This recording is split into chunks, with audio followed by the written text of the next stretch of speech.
हाल ही में बांग्लादेश के द्वारा मोगला बंदरगाह,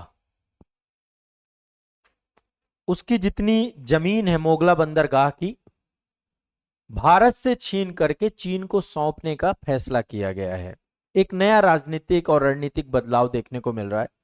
भारत के पास देखिए, चाइना पहले तो पाकिस्तान में आके बैठ गया ग्वादर पोर्ट में, अब आके मोगला में बैठ गया। अब सोचिए, भारत के दोनों किनारे में आकर के चाइना बैठ गया। एक बहुत बड़ा स्ट्रेटेजिक शिफ्ट है। आप सभी जानते हैं, स्टिंग ऑफ पल्स की अघोषित नीति के तहत चाइना भारत को चारों तरफ से घेर रहा है, और उसमें बांग्लादेश में आके बैठ जाना। देखिए, बांग्लादेश में मोगला में आके बैठ गया, श्रीलंका में हम्बन टोटा उसके पास है, इधर जो है ग्वादर पोर्ट उसके पास है। बहुत चिंता का विषय है। और अभी बांग्लादेश के प्रधानमंत्री को आप जानते हैं, तारिक रहमान है। अभी हाल ही में बीजिंग यात्रा में भी गए थे, चाइना की यात्रा में गए थे, और वहीं पर ये एमओयू साइन हुआ। पहले ये मोगला बंदरगाह भारत के पास था। एक बार पहले मैप में आप देखिए इस बंदरगाह को। ये आप देख रहे हैं बांग्लादेश का आधिकारिक मानचित्र है। यहाँ पे देखिए भारत है, ये हमारा पश्चिम बंगाल है। अभी हाल ही में चुनाव हुए थे, भारतीय जनता पार्टी की सरकार बनी, शुभेंदु अधिकारी यहाँ पे जो है मुख्यमंत्री बने हैं। ये पोर्ट है, देखिए यहाँ पे कोलकाता पोर्ट है, ये हल्दिया पोर्ट है, भारत के पोर्ट है ना। ये सिलीगुड़ी कॉरिडोर है, यहीं पे चिकन नेक है। ये बांग्लादेश है, बांग्लादेश में देखिए ये है आपका मोगला पोर्ट, भारत से बहुत ही नजदीक है। और देखिए यहां पर आने का मतलब यह है कि यहां से सिलीगुड़ी कॉरिडोर में एक एक्सेस मिल जाएगा चाइना को। सिलीगुड़ी कॉरिडोर में एक्सेस बहुत दूर नहीं है यहां से सिलीगुड़ी कॉरिडोर। अब इसके पीछे का कारण क्या था, क्यों भारत से चला गया ये, क्या कारण था कि भारत को नहीं मिला और ये दूसरी तरफ चला गया, इसका पूरा एक टाइमलाइन भी मैं आपको बताऊंगा। देखिए 2015 में भारत और बांग्लादेश के बीच में मोगला और चटगांव, दो जो आपके भारतीय आर्थिक क्षेत्र, जो इंडियन इकोनॉमिक जोन, इनको बनाने की बात को लेकर समझौता हुआ था। मोगला बंदरगाह और चटगांव, इन दोनों को लेकर के जो है समझौता ज्ञापन हुआ था। ठीक है। भारत सरकार ने मोगला आर्थिक क्षेत्र जो है उसके 110 एकड़ जमीन को विकसित करने का ठेका दिया था हीरा नंदानी ग्रुप को। ठीक है, हीरा नंदानी ग्रुप को दिया गया। इसके बाद मार्च 2022 में बांग्लादेश आर्थिक क्षेत्र प्राधिकरण, जो वहां का आपका आर्थिक क्षेत्र प्राधिकरण है, और हीरा नंदानी ग्रुप के बीच में एक अंतिम समझौता भी हुआ। मतलब एक प्रोसेस होता है सारी की सारी। और जो नियम थे, जो नियम और शर्तें थे, उनके मुताबिक जो हीरा नंदानी ग्रुप कंपनी है, भारत की कंपनी है, उसको कॉन्ट्रैक्ट के 2 साल के भीतर ही निर्माण कार्य शुरू करना था कि आप कंस्ट्रक्शन अपना चालू कर दीजिए। लेकिन भारतीय कंपनी तय समय सीमा में काम करने शुरू करने में विफल रही, यानी कि हम अपना काम वहां शुरू नहीं कर पाए। और इसी देरी का आधार बना के देखो, एक छोटा सा लूप होल निकाला बांग्लादेश ने। इस देरी का आधार बना करके बांग्लादेश ने भारत का आवंटन रद्द कर दिया और बगल में चाइना को लाकर बैठा दिया। दरअसल यहां पे मुद्दा ये देरी नहीं है। बांग्लादेश में जब से सत्ता परिवर्तन हुआ है, और अभी पश्चिम बंगाल में जैसे चुनाव हुए, भारतीय जनता पार्टी की सरकार बनी, बांग्लादेश सरकार और बांग्लादेश पूरी तरह से बौखला चुका है। आप देख रहे हैं यहां पे बांग्लादेश अवैध बांग्लादेशियों को वापस भी भेजा जा रहा है। देखिए 2024 में बांग्लादेश में तख्ता पलट हुआ, शेख हसीना की सरकार गिर गई, पूरा राजनीतिक समीकरण बदल गया। और शेख हसीना को इस समय शरण किसने दे रखी है, भारत ने दे रखी है। शेख हसीना के देश छोड़ने के बाद मोहम्मद यूनिस के नेतृत्व में एक अंतरिम सरकार बनी थी यहां पे, जिसके कार्यकाल में बांग्लादेश में भारत विरोधी भावनाएं बहुत तेजी से जन्मी लगातार। इसके बाद 2026 की शुरुआत में बांग्लादेश में नेशनलिस्ट पार्टी है, बांग्लादेश नेशनलिस्ट पार्टी, उसके नेता है तारिक रहमान, उनको प्रधानमंत्री बनाया गया।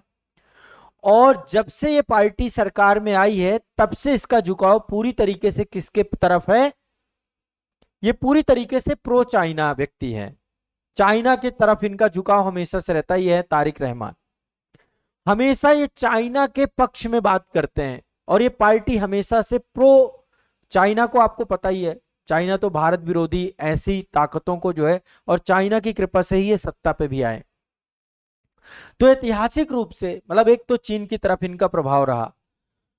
अंतरिम सरकार ने 2025 के अंत में ही इस जमीन को, जो जब यूनुस खान की सरकार थी तो उन्होंने इस सूची, इसको डिलिस्ट कर दिया था, आधिकारिक तौर पे हटा दिया था भारत से। ये भी और अभी आप सभी जानते हैं चीन बहुत त्वरित और बहुत आक्रामक कूटनीति है उसकी, जो भी प्रोजेक्ट उसको मिलता है वो तुरंत ले लेता है। भारत का ये प्रोजेक्ट धीरे से, देखो हमारी भी गलती रही, 2 साल तक हमने काम ही नहीं चालू किया, समय रहते काम चालू हो जाता तो ज्यादा बेहतर होता। कब हुआ था समझौता, काम अभी तक नहीं स्टार्ट कर पाए, फाइनली चला गया ये चीन ने। अब हमने कैसे होगा, आप खुद सोचे ना, 2024 से तो यहाँ पे अराजकता फैली हुई है, कोई भी कंपनी नहीं जाएगी यहाँ पे काम करने। 2022 में समझौता हुआ था, लेकिन 24 में तो पूरा देश अराजकता के भेंट में आ गया, भारत विरोधी हो गया पूरा का पूरा देश। समझिए अब काम चालू भी हो जाता तो भी ये बंद करा देते। तो फाइनली चीन ने इसका फायदा उठाया, और फायदा उठाने के बाद जून 2025 में मोगला का भारतीय प्रोजेक्ट अटका हुआ था। चीनी दूतावास बांग्लादेश सरकार के सामने लगातार जो है प्रस्ताव कर रहा था कि हम जो है यहाँ पर आर्थिक क्षेत्र बनाएंगे, मोगला पोर्ट बनाएंगे। और फाइनली जून 2026 में तारिक रहमान की पहली विदेश यात्रा चीन में हुई, और चीन में पहुंचने के बाद उन्होंने एमओयू साइन कर दिया, चीन को दे दिया पूरा का पूरा मोगला पोर्ट। अच्छा, भारत के लिए चिंता का विषय क्यों है, बहुत चिंता का विषय है। मोगला बंदरगाह भारत की सीमा से महज 80 किलोमीटर दूर है, सोचिए। और चीन को यह प्रोजेक्ट मिलने से आप समझिए कि भारत के एक रणनीतिक झटका है, बहुत बड़ा झटका है। एक तो यहां पे चीन आ जाएगा तो चिकन नेक कॉरिडोर, अब आप सोचिए ना, ये तो बांग्लादेश ये यहां तक पहुंच गया ना चाइना, आप ये भी मान लीजिए, उसके लिए बहुत आसान है यहां पे पहुंचना। चिकन नेक कॉरिडोर पे नजर रखेगा, बिल्कुल करीब पहुंच चुका है, और इससे हमारे नॉर्थ ईस्ट के स्टेटों का पूरा जो सुरक्षा तंत्र है वो आकर के, सुरक्षा विश्लेषकों का मानना है कि चीन इस आर्थिक क्षेत्र की आड़ में भारतीय सेना और नौसेना की गतिविधियों पर निगरानी करेगा। अब सोचिए, बंगाल की खाड़ी में निगरानी करना उसके लिए आसान हो गया, यहां से सिलीगुड़ी कॉरिडोर और यहां से पूरा नॉर्थ ईस्ट में निगरानी करना आसान हो गया उसके लिए, उसका सर्विलांस बढ़ा देगा। ये तो मात्र एक बात हम सोच रहे हैं। दूसरा, चीन लगातार हिंद महासागर और बंगाल की खाड़ी में भारत को घेर रहा है, ग्वादर ले लिया, हम्बनटोटा ले लिया, म्यांमार ले लिया, बांग्लादेश ले लिया, चटगांव। चीन का निवेश लगातार पूरे इस क्षेत्र में बढ़ता जा रहा है। दूसरा, तीस्ता नदी परियोजना को लेकर के जो लगातार एक हमारा और बांग्लादेश के साथ विवाद है, उसका भी फायदा उठाएगा। आप देखिए ना, पाकिस्तान के साथ पूरा का पूरा पीओके विवादित चल कर दिया चाइना ने, पीओके में पूरा इकोनॉमिक कॉरिडोर बनाया, पाकिस्तान चाइना इकोनॉमिक कॉरिडोर। तो अभी चाइना लगातार हस्तक्षेप कर रहा है, तो ये सारी चीजें आपको दिमाग में बैठा के रखना है, और ये मुद्दा काफी चिंता का विषय है, और ये चिंता निश्चित तौर पे भारत को समझनी चाहिए। और इसका समाधान एक ही है, बांग्लादेश से अभी जो सरकार है उस सरकार से वार्तालाप करना चाहिए कूटनीतिक तौर पे, लेकिन अब लेट हो चुका है ये मान लीजिए। लेकिन प्रोजेक्ट है, यदि चाइना के पास गया तो भारत के पास भी आ सकता है, यदि सरकार प्रयास करे तो। अब यहाँ पे प्रधानमंत्री जी की कूटनीति विदेश नीति का बहुत बड़ा फर्क है। देखो, बांग्लादेश हमारा पड़ोसी है, पाकिस्तान हमारा पड़ोसी है, नेपाल भूटान हमारे पड़ोसी हैं, और हमें सबसे पहले यदि कुछ साधना है ना तो पड़ोस को साधना है। जब तक हम पड़ोस नहीं साधेंगे, पड़ोस में ही विरोधी आके बैठ जाएगा। चाइना ग्वादर में आके बैठ गया, पाकिस्तान पूरा का पूरा कब जा रहा है, वो बलूचिस्तान के क्षेत्र में उसका हस्तक्षेप बढ़ चुका है। और मोगला पोर्ट में चाइना का आने का मतलब आप समझ सकते हैं, भारत का पूरा सिलीगुड़ी कॉरिडोर संकट में आ चुका है। ये वाले पोर्ट बहुत दूर नहीं है, कोलकाता पोर्ट हो गया, हल्दिया पोर्ट हो गया, इस पूरे क्षेत्र पे निगरानी अब चाइना की बढ़ जाएगी। तो इस चिंता को समझते हुए भारत को बांग्लादेश से अपने रिश्तों को रिस्टोर करना हुई है। अभी आप देखें, पूरा पड़ोस इस समय बुरी स्थिति में, पाकिस्तान से हमारे रिश्ते अच्छे नहीं है, अफगानिस्तान में तालिबान बैठा हुआ है, नेपाल से हमारे रिश्ते बीच बीच में बिगड़ते रहते हैं। अभी देख लीजिए, पूरा सीमा विवाद फिर से आके खड़ा हो गया है, लिपू लेक, काला पानी। इनफैक्ट अभी जो कैलाश मानसरोवर यात्रा है उस पर भी आपत्ति जताई है नेपाल ने। इसके बाद आप देखिए, भूटान छोड़ दें, बांग्लादेश की हालत खराब है, म्यांमार में जुंटा शासन है वहां भी हालत खराब है, नीचे देखिए श्रीलंका की हालत खराब है।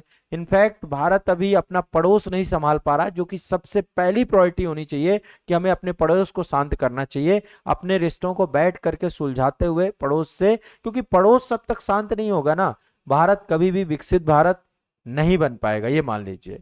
ठीक है, बहुत जटिल हो चुका है इस क्षेत्र की पूरी डिप्लोमेसी। तो एक दूसरे की चिंताओं को समझते हुए रिश्तों को बेहतर करने की दिशा में हमें आगे बढ़ना होगा।